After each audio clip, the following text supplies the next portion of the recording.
Per raggiungere il Colle San Bernardo di Garessio dobbiamo uscire con l'autostrada nel ponente Ligure ad Albenga, proseguire per Zuccarello, poi andiamo in direzione di Castelvecchio di Roccabarbena.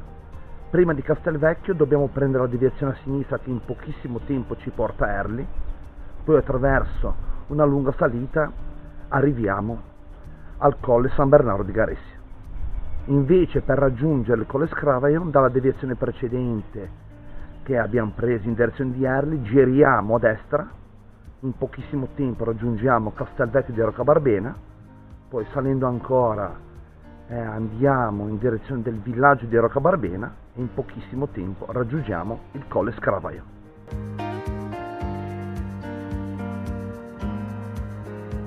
Dal Colle San Bartolomeo di Ormea abbiamo preso una lunga sterrata abbastanza stretta che ci ha portato a dove abbiamo dormito in tenda, ovvero appena prima del Colle del Prione.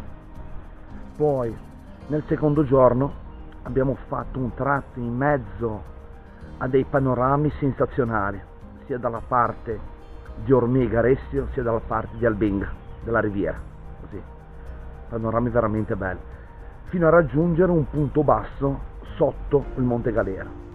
Da sottolineare assolutamente la salita molto pendente, non lunga, attraverso i famosissimi giganti di pietra che ci ha portato al Monte Galera. Dalla sua in cima c'è stato un qualcosa di incredibile, perché eravamo proprio immersi in mezzo ai monti. Dal Monte Galera poi siamo scesi fino al Monte Fuetto, poi abbiamo trovato una deviazione che ci fa tagliare l'alta via che noi non abbiamo preso fino ad arrivare al Passo delle Caranche. Dal Passo delle Caranche abbiamo continuato in discesa, prima raggiungendo il Bocchino delle Meraviglie, vicinissimo, c'è la Fontana delle Meraviglie, e poi una lunga sterrata larga ci ha portato al Colle San Bernardo di Garessio. Invece adesso vi presentiamo un'altra tappa molto semplice, ovvero la tappa numero 11, che dal Colle San Bernardo di Garessio ci porterà al Colle Scravaion.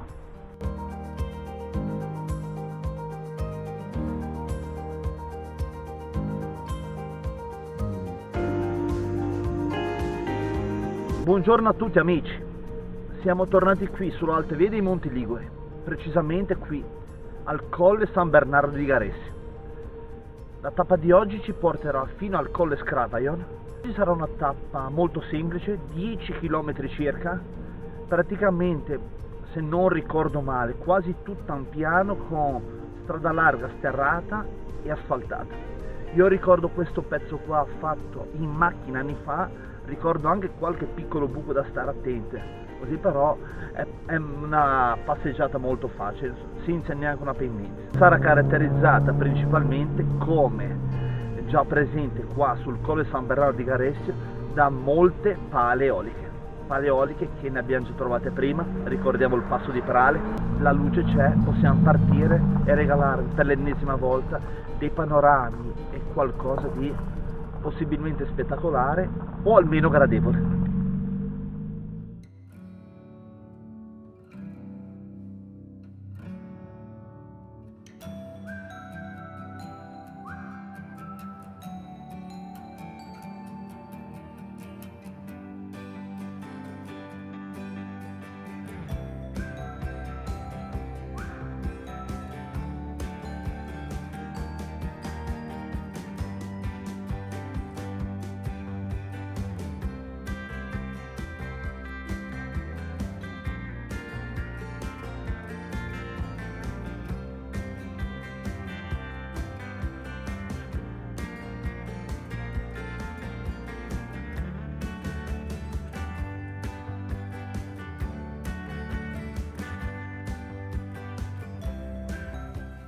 Finora il nostro percorso odierno ci ha fatto passare totalmente su strada asfaltata.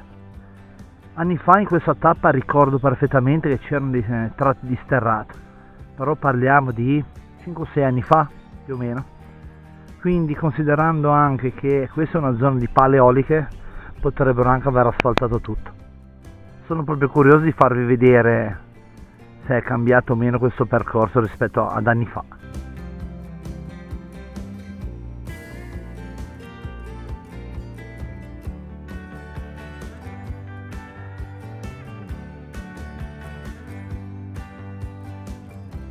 Un altro piccolo squarcio curioso delle Paleoliche che abbiamo visto quando siamo partiti.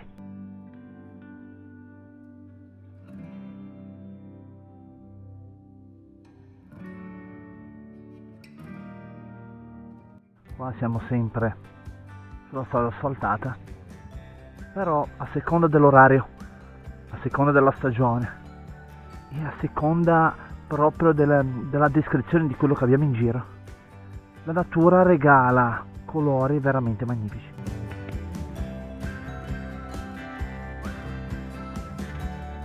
Sono le 7:40 di mattina e sta uscendo il sole.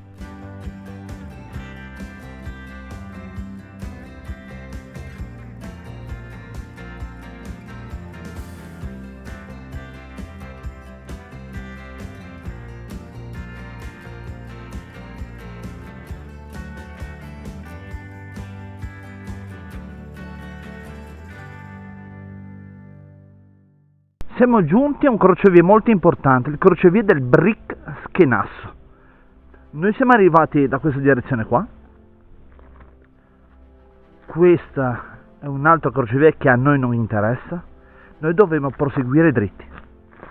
L'altra via passa proprio di qua. E da questa parte c'è proprio il Bric Schenasso che ora andremo a visitare per vedere un po' di panorama possibilmente.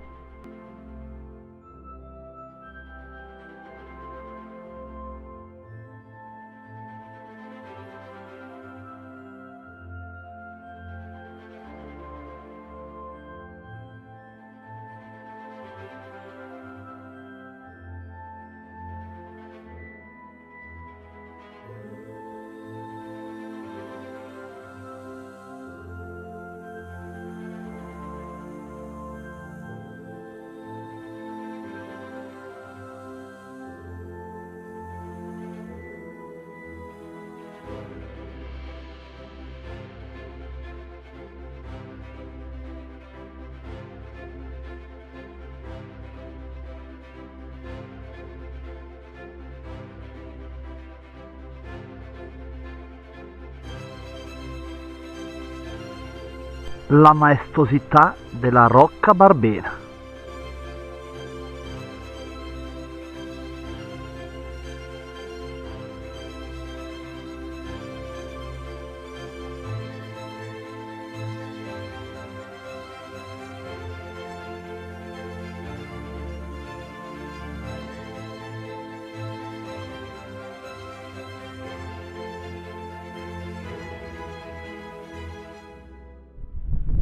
Siamo arrivati alla fine della nostra tappa qui al Colle Scravaiano.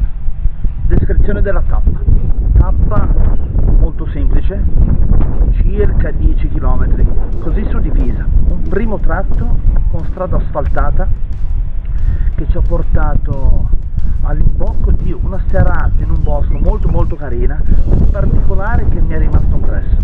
Torniamo un attimo indietro. All'inizio della tappa abbiamo visto le nostre Paleoliche con dei panorami onestamente molto piani. Non so cosa ne pensate voi, però guardate quello che abbiamo ripreso, perché sarà anche la luce, il colore della mattina, veramente straordinario.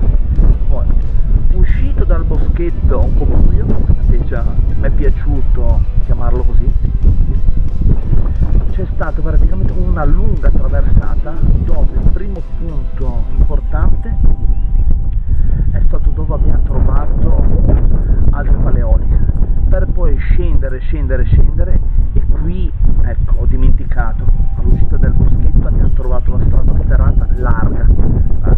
Diciamo che questa tappa qua si può percorrere con determinati mezzi,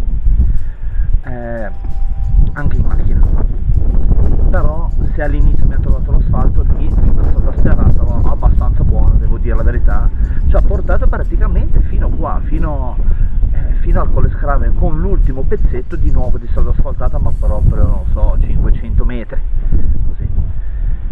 Che dire di questa tappa? Monumentale onestamente, perché passaggi in mezzo al bosco veramente con dei colori invalidi, panorami incredibili, onestamente, non so trovare altre parole così. Poi arrivare in fondo e trovare la Rocca Barbena, che è un agglomerato di pietra veramente unico.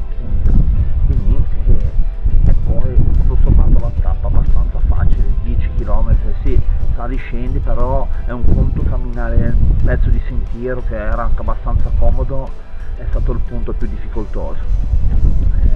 Passare su sterrate o asfalto è molto comodo, quindi